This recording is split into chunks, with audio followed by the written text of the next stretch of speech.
देखिए आपका अध्याय 2 है बहुपद। इसमें दो एक्सरसाइज हैं, दोनों एक्सरसाइजों को हम लोग पढ़ेंगे। तो बहुपद में हमको पढ़ना है द्विघात बहुपद।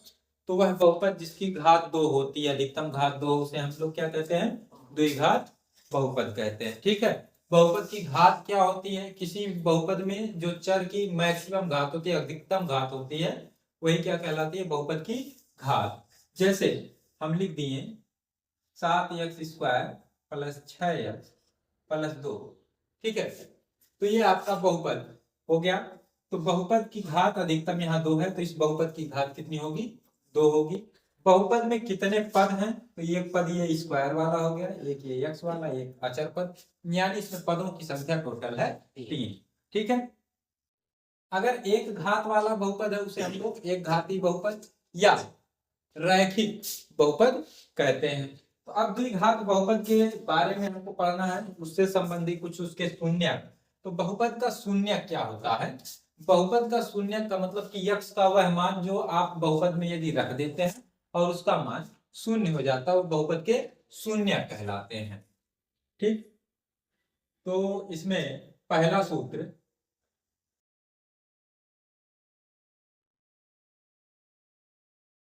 द्विघात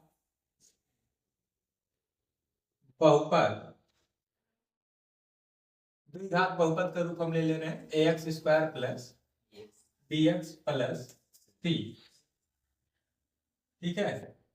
कि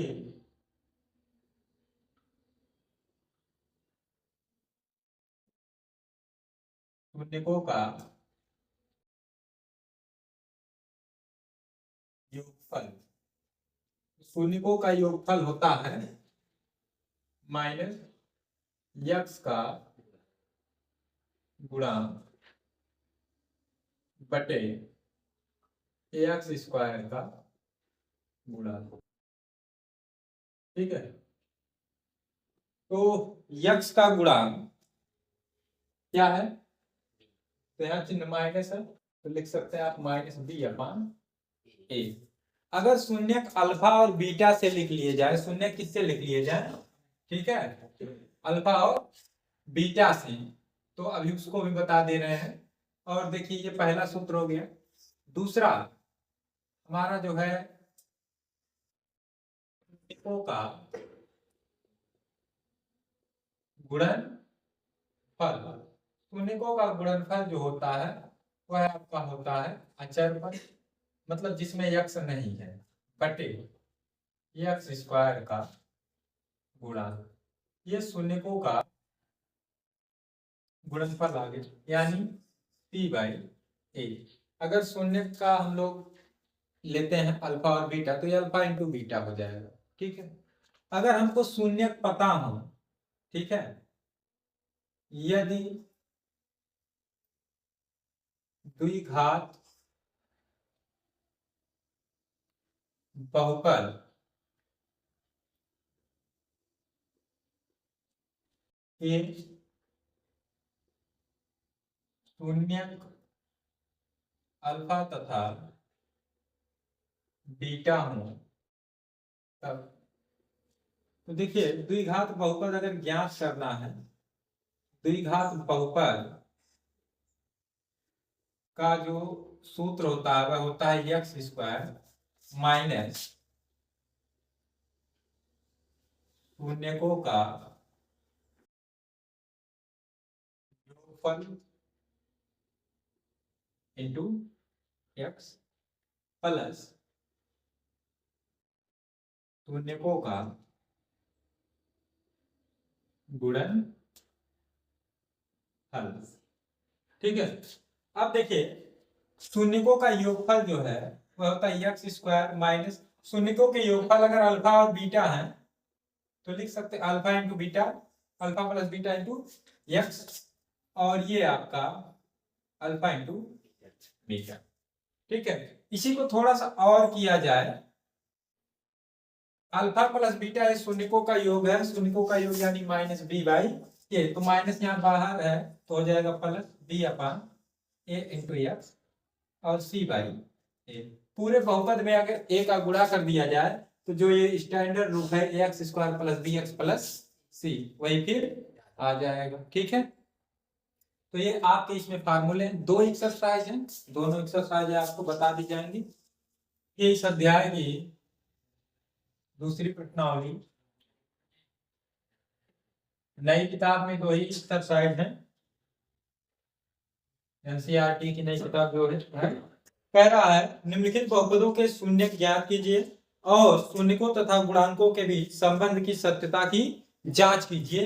हमको जो है शून्य निकालने और संबंध की सत्यता की जांच भी करना है। तो पहला तो लिखेंगे हम लोग का जो दिया गया बहुपद है, दिया गया द्विघात बहुपद, तो हमारा दिया गया द्विघात बहुपद है X square minus 2x minus ए।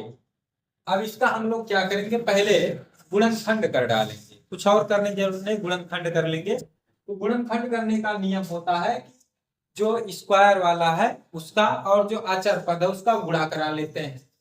तो गुणा कराएंगे इसका और इसका, तो हमारा होगा माइनस 8x स्क्वायर, चिन्ह माइनस है तो यानी घटाना है, घटाने पर हमारा कितना आना चाहिए, माइनस 2x। ठीक है, माइनस 2x, तो 4 गुना 8 होता है। तो देखिए हम लोग एक्स स्क्वायर, ये चिन्ह यहाँ है माइनस, अब 2 को हम लोग लिख सकते हैं 4 माइनस 2 और इंटू एक्स माइनस 8। अब इसको थोड़ा और प्रसार करिए, तो ये देखिए माइनस 4x माइनस और ये माइनस हो जाएगा प्लस 2x माइनस 8। आप डायरेक्ट ये लाइन भी लिख सकते हो, वो लाइन शॉर्ट कर सकते हैं यदि आपको आ रहा है। यहाँ देखिए इन दोनों में कॉमन आपका है x, x कॉमन लेंगे तो बचेगा हमारा x माइनस 4 प्लस इन दोनों में कॉमन है हमारा 2, तो आपका होगा x माइनस 4। अब पूरे में जो कॉमन है वह है x माइनस 4। अब यहाँ बचेगा क्या, x प्लस यहाँ क्या बचेगा 2। ठीक, अब हमको निकालना है शून्य,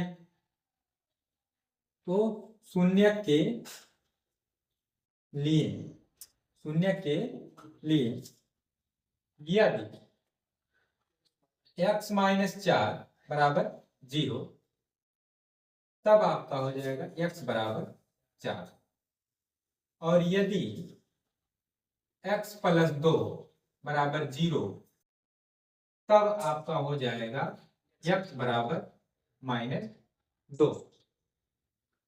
ठीक है, शून्य निकल गए, यानी एक शून्य हमारा आ गया 4, दूसरा शून्य का आ गया माइनस 2। अब हम लोग करेंगे सत्यता की जांच। सत्यता की जांच करने के लिए कुछ करना नहीं है, पहला हमारा होता है शून्यकों का योग। तो शून्यकों का योग चलिए करके देखते हैं। शून्य कितना है 4 और दूसरा शून्य का माइनस 2, 4 में से 2 घटेगा 2। ठीक है, जो कि हमारा आ गया किसके बराबर, माइनस x का गुणांक बटे x स्क्वायर का गुणांक, क्योंकि माइनस x का गुणांक आप रखोगे माइनस 2 हो जाएगा, बराबर आया उसी के। दूसरा हमारा है शून्यकों का गुणनफल, शून्यकों का गुणनफल यानी हमको कर लेना है 4 गुणे माइनस 2, ये आपका आएगा माइनस 8, और ये माइनस 8 जो है देखिए आपका अचर पद बटे एक्स स्क्वायर के गुणांक के बराबर है ना, क्योंकि अचर पद माइनस 8 है, तो हम लोग लिख देंगे अचर पद बटे एक्स स्क्वायर का गुणांक, ये बराबर आ गया, तो ये क्या हो गया, सत्यापित हो गया। आप चाहेंगे तो अलग से निकाल सकते हैं, उसमें कोई दिक्कत नहीं है। ठीक है, इसी तरीके से आपके आगे भी सवाल हैं सब। ठीक है, आपका दूसरा वाला प्रश्न क्या कह रहा है, 4s square minus 4s plus 1, तो सभी सवाल कर सकते हैं।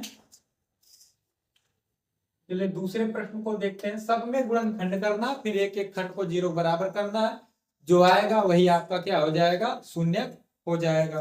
ठीक है, तो दूसरे में क्या कह रहा है, ये द्विघात बहुपद ज्ञात कीजिए जिसके शून्यकों का योग और गुणनफल क्रम से दी गई संख्या है। मतलब शून्यकों का योग दिया है, गुणनफल दिया है, हमको बहुपद निकालना है। तो दूसरे का पहला देखिए, शून्यकों का योग, पहला वाला जो संख्या दिया गया वो शून्यकों का योग है। तो शून्यकों का योग हमारा दिया गया है 1/4 और शून्यकों का गुणनफल ये आपका दिया गया है -1। ठीक, तो हमको निकालना है द्विघात बहुपद। द्विघात बहुपद का सूत्र होता है x² माइनस शून्यकों का योग इंटू x प्लस शून्यकों का गुणनफल। ये सूत्र अभी आपको बताया गया। तो x² माइनस ये यहाँ है शून्यकों का योग 1/4, ये x है तो x हो गया, प्लस और ये इसका गुणनफल है -1, यानी हमारा क्या आ गया, x² माइनस 1/4x प्लस और माइनस होगा -1। आप ऐसे छोड़ सकते हैं, या 4 का अगर पूरे बहुपद में गुणा करा दें तो हमारा हो जाएगा 4x² माइनस x माइनस 4। पूरे बहुपद में 4 का यदि गुणा करा देते हैं तो ठीक है, तो ऐसे आप लिख सकते हैं। अब देखिए अगले वाले में क्या कह रहा है, √2 और 1/3। तो मतलब शून्यकों के योग की जगह पे √2 रख देना है और गुणनफल की जगह पे 1/3 रख देना। कुछ भी करने की जरूरत नहीं, सब एकदम आ जाएंगे। फार्मूला यही है, सिर्फ अंक जो है वही आपको रख देना है। ठीक है, ये आपका अध्याय खत्म हो गया।